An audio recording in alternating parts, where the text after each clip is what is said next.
یہ سورہ، اس کا تلاوت کرنا انسان کے لیے دونوں جمعوں کے درمیان نور کا سبب بن جاتی ہے۔ جس جمعے تلاوت کی، اس جمعے سے لے کر آئندہ آنے والے جمعے تک یہ سورت اس کے لیے نور کا سبب بن جاتی ہے۔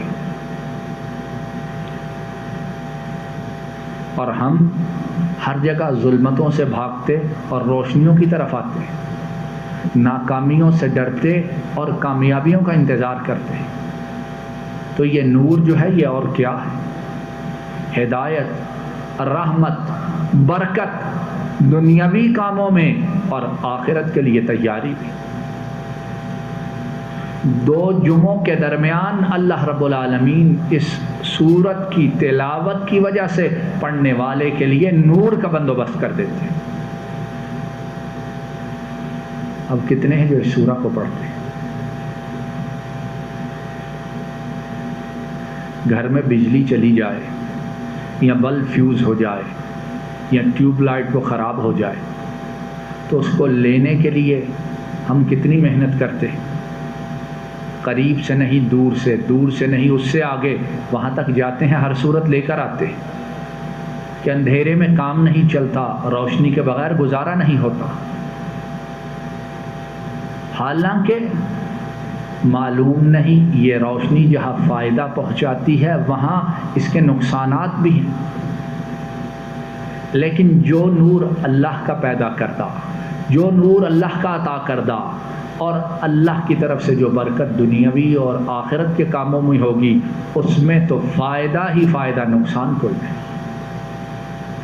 اس فائدے کے لیے، اس روشنی کے لیے ہم کتنی محنت، کتنی تیاری کرتے ہیں، اور اپنے گھر والوں کو جمعہ کے دن ہم کتنی تاکید کے ساتھ اس سورہ کے پڑھنے کی ترغیب دیتے ہیں۔ ایک اور فضیلت جو نبی کریم صلی اللہ علیہ وسلم نے اس سورہ کے متعلق ارشاد فرمائی ہے، امام مسلم حضرت ابو الدرداء سے بیان کرتے ہیں، قال النبی صلی اللہ علیہ وسلم من حفظ 10 آیات من اول سورة الکہف عصم من فتنة الدجال او کما قال صلی اللہ علیہ وسلم۔ نبی کریم صلی اللہ علیہ وسلم نے فرمایا جو سورہ کہف کی پہلی 10 آیات کو حفظ کر لیتا ہے، پہلی 10 آیات کو زبانی یاد کر لیتا ہے، الحمدللہ الذی انزل علی عبدہ الکتاب ولم یجعل لہ عوجا، یہاں سے لے کر وَهَيِّئْ لَنَا مِنْ أَمْرِنَا رَشَدًا، یہ 10 آیات ہیں۔ فرمایا جو اس سورت کی پہلی 10 آیات کو یاد کر لیتا ہے، اللہ رب العالمین اسے دجال کے فتنہ سے محفوظ رکھیں گے۔ اور دجال کا فتنہ کتنا بڑا ہے، نبی کریم صلی اللہ علیہ وسلم ارشاد فرماتے ہیں کہ مجھ سے پہلے کوئی نبی نہیں آیا مگر اس نے اپنی امت کو دجال سے، فتنہ سے بچنے کے لیے طریقے بتائے، انہیں واضح و نصیحت کی ہے، اور میں بھی اپنی امت کو اس سے بچنے کے لیے طریقے بتاتا اور واضح و نصیحت کرتا۔ ہر پیغمبر نے اپنی امت کو خبردار کیا ہے، ہر پیغمبر نے اپنی امت کو ہوشیار کیا ہے اس فتنہ سے۔ اور نبی کریم صلی اللہ علیہ وسلم آپ کی بھی اس کے متعلق کافی احادیث، تو فرمایا جس نے سورہ کہف کی پہلی 10 آیات کو زبانی یاد کیا، میرا رب اسے دجال کے فتنہ سے بچا کر رکھے گا۔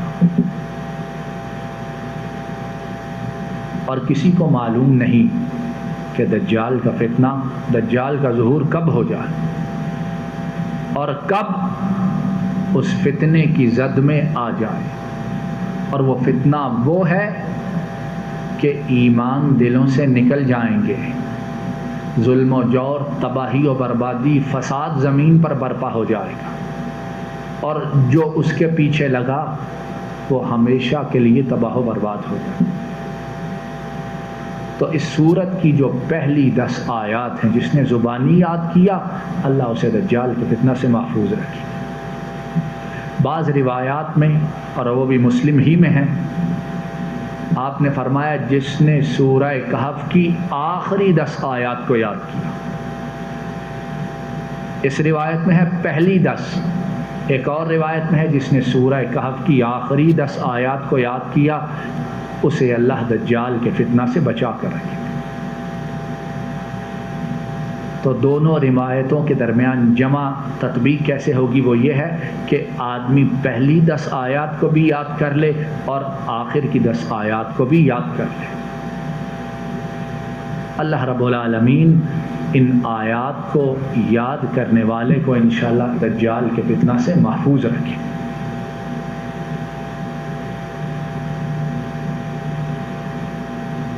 اس سے قبل کہ ہم دیکھیں کہ سورت کے اندر واقعات، ہدایات اور کیا کیا انمول موتی اور خزانے رکھے ہیں، اس سورہ کا شان نزول کیا ہے، یہ نازل کیوں کی گئی؟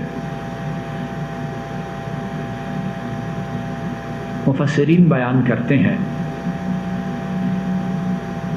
کہ نبی کریم صلی اللہ علیہ وسلم جب آپ نے قریش کو، مکہ کے کافروں کو توحید کی دعوت دینی شروع کی اور بتلایا کہ میں اللہ کا پیغمبر، اللہ کا رسول، اور میں وہی ہوں جس کی بشارت حضرت موسیٰ نے اور حضرت عیسیٰ نے اپنی قوموں کو دی تھی، اور میں وہی ہوں جس کا ذکر اللہ نے تورات اور انجیل میں کیا،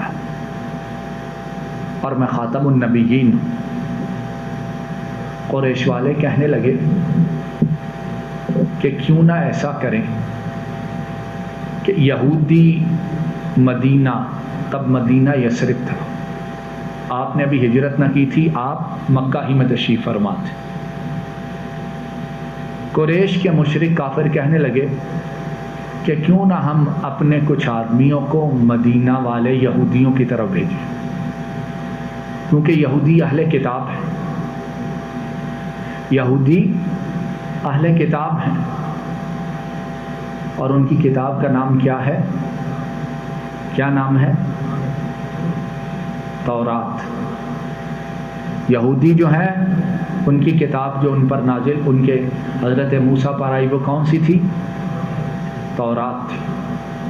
انجیل حضرت عیسیٰ پر آئی۔ تو وہ کہنے لگے کہ ہم اپنے کچھ آدمیوں کو مدینہ کے یہود کی طرف بھیجتے ہیں، وہ تورات کے پڑھنے والے، اور اس میں پیغمبر آخر الزمان کا ذکر ہے۔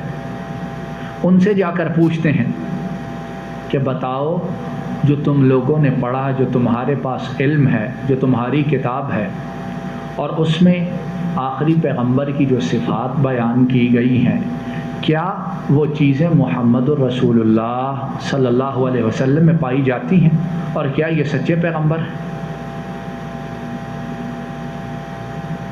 تو قریش نے اپنے 2 آدمیوں کو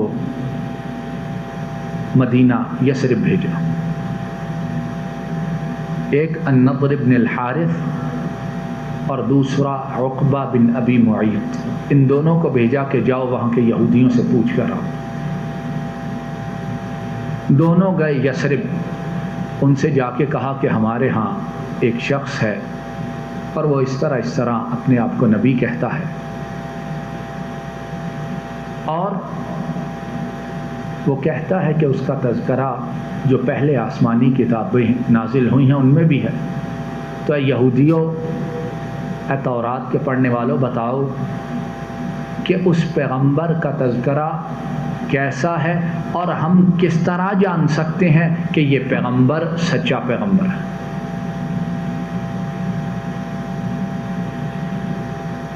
یہودی کہنے لگے کہ ہم تمہیں 3 باتیں بتلاتے ہیں، اور ان 3 باتوں کا اس پیغمبر سے سوال کرو، اگر وہ 3 باتیں بتلا دے تو وہ سچا پیغمبر، اللہ کا سچا رسول ہے۔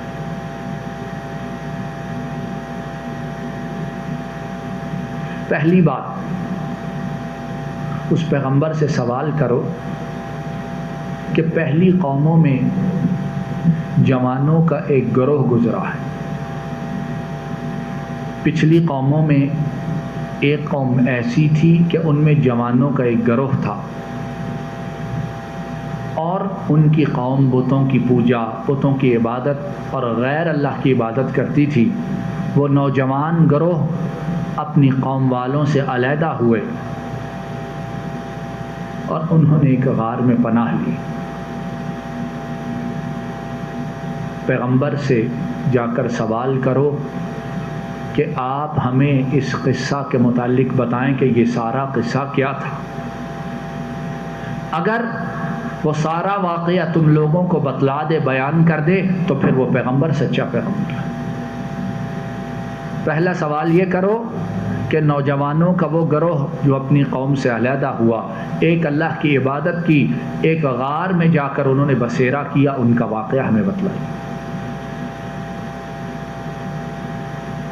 دوسرا سوال یہ کرو کہ پہلے ایک بڑا طاقتور، بڑی قوت والا، بڑی شان و شوکت والا بادشاہ گزرا،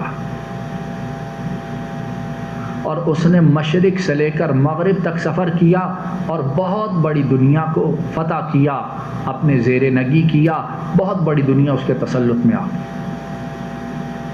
اس بادشاہ، اس شخص کے متعلق سوال کرو، کون تھا، کیسے تھا۔ کتنے سوال ہو گئے؟ کیوں جی کتنے ہوئے؟ 2 ہو گئے۔ تیسرا سوال یہ کرو کہ روح جو انسان کے جسم کے اندر ہے، اس کی حقیقت کیا ہے۔ اگر محمد صلی اللہ علیہ وسلم وہ ان تینوں باتوں کا جواب دے دیں تو پھر وہ پیغمبر سچے پیغمبر ہیں، اور اگر جواب نہ دے سکیں تو پھر وہ پیغمبر نہیں۔ اب یہ جو دو قریشی تھے، یہ صرف گئے، بڑی خوشی سے واپس آئے، اور آ کر قریش والوں کو کہنے لگے کہ اب ہم ایسی چیز لے کر آئے ہیں جس سے حق اور باطل کا بھی پتہ چل جائے،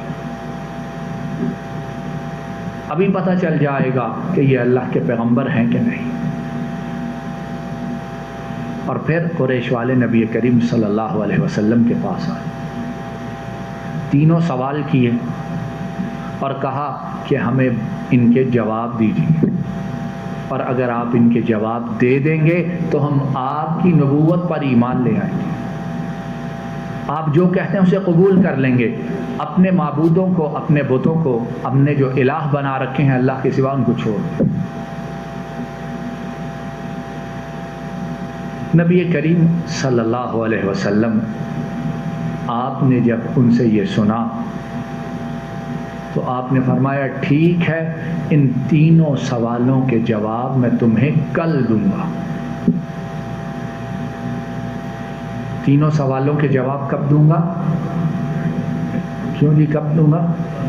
کل دوں گا، آنے والے دن کو دوں گا۔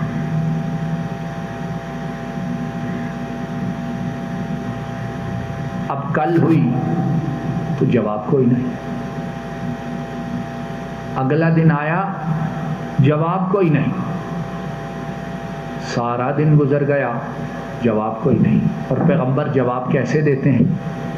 بولیے، جب آسمان سے وحی آتی ہے، جب آسمان سے جبریل امین آتے ہیں، پیغمبر تو اپنی زبان کو تب تک حرکت ہی نہیں دیتے۔ دن گزر گیا، وحی نہیں آئی، انتظار ہے، اور جب دن ختم ہو گیا کافر خوش ہو رہے ہیں کہ دیکھا جواب ہی نہیں آ سکتا۔ ہم تو پہلے کہتے تھے معاذ اللہ یہ پیغمبر سچا ہے ہی نہیں، معاذ اللہ۔ اور نبی کریم صلی اللہ علیہ وسلم پریشان،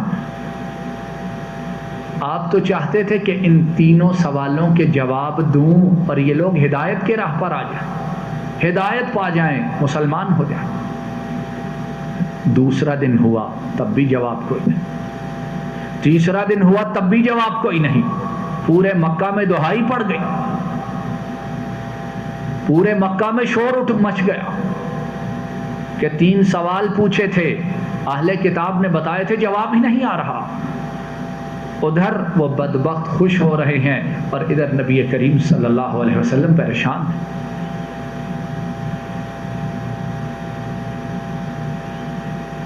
15 دن گزر جاتے ہیں. کتنے دن گزرتے ہیں؟ 2 ہفتے گزر جاتے ہیں. تب آسمان سے جبریل امین جواب لے کر